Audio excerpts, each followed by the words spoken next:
Very few enlistees walk down the demanding path of a battlefield airman. But for a 60-year-old chief, his historical 41-year legacy of this selfless dedication to service is just his way of life. We're a tenth of 1% of the Air Force's population. I mean, we're ground combatants. We're the outliers when you look at the overall mission of the Air Force. I get it. Slightly high.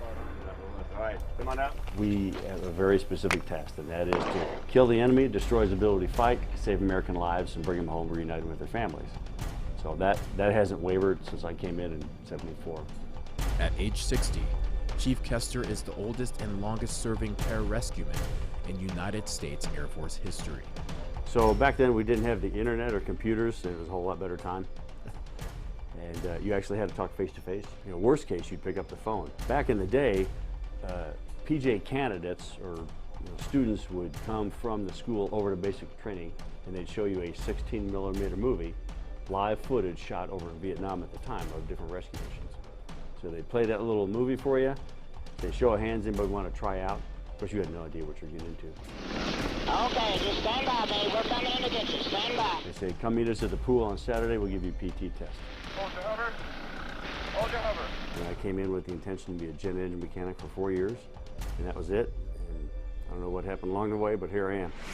Chief Kester still spends a lot of his time serving by teaching his vast accumulation of knowledge and skills to service members who are preparing to deploy. This is about the most exposed you could possibly be. So this is very much a high-stress scenario. We want to find out what decisions they're going to make, whether it's worth exposing themselves, jeopardizes a team, get forward and treat this guy, or if they're going to leave him and come back and get him later on.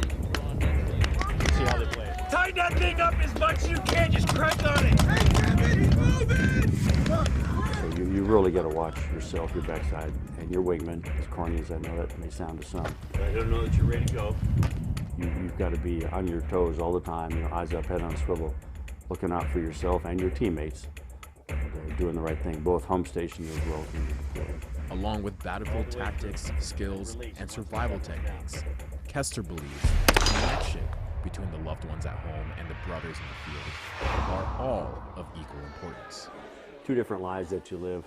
You just try and maintain a balance. Sometimes it gets a little bit insane because no one's ever happy, because your family at home never really understands what it is you do until they go to a ceremony or they meet some of the old guys that you served with and they start talking about their experiences. And then there's the guys that you work with who really don't have a grasp of what it is like to be a family man, or a grandfather in my case. Most of the guys, the airmen that I deployed with, were younger than all of my kids. So that is kind of different. It's always a juggling act. You know how every James Bond movie starts out?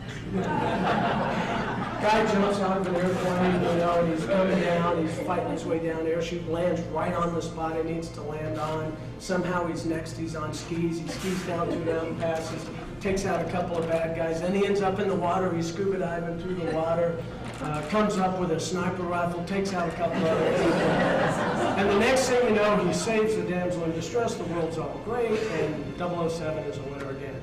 That's how I think it should be.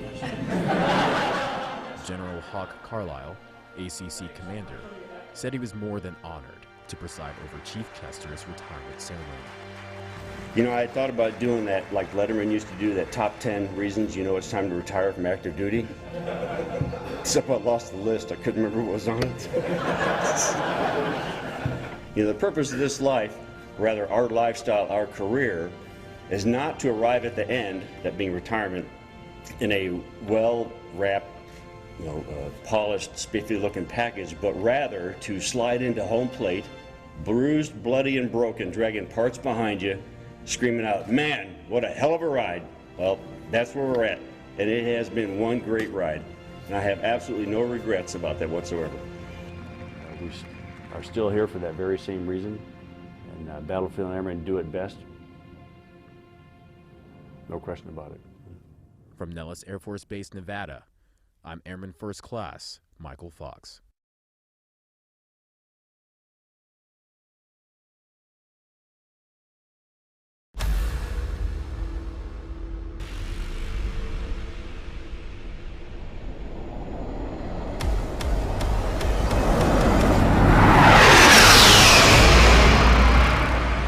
So the training that we're doing out here today is not really training within itself. It's actual an operational assessment with the handheld Link 16 radio that Viasat has produced. Dismounted JTACs and ground troops now have the ability to conduct true DA casts and act as a gateway for all Link players. Being able to put this radio on an operator downrange is going to allow that operator connected to the Link to reach back and build situational awareness to his pilot while he's on one of the air bases getting ready to take off to support that JTAC in his area of operation.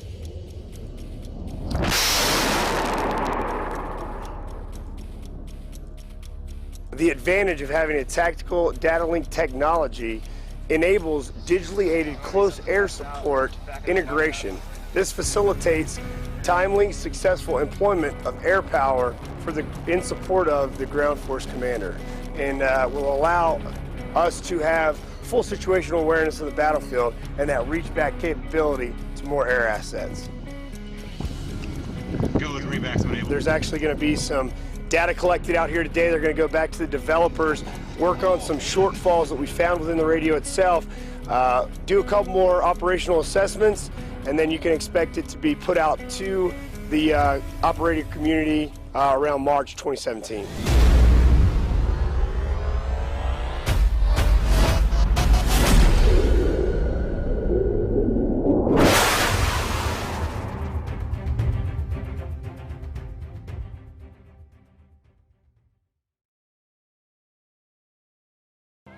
There's a simple beauty in pouring everything you have into something you love. It's something the whole world can see, something that reflects the kind of person you are and the pride you have for yourself and what you represent.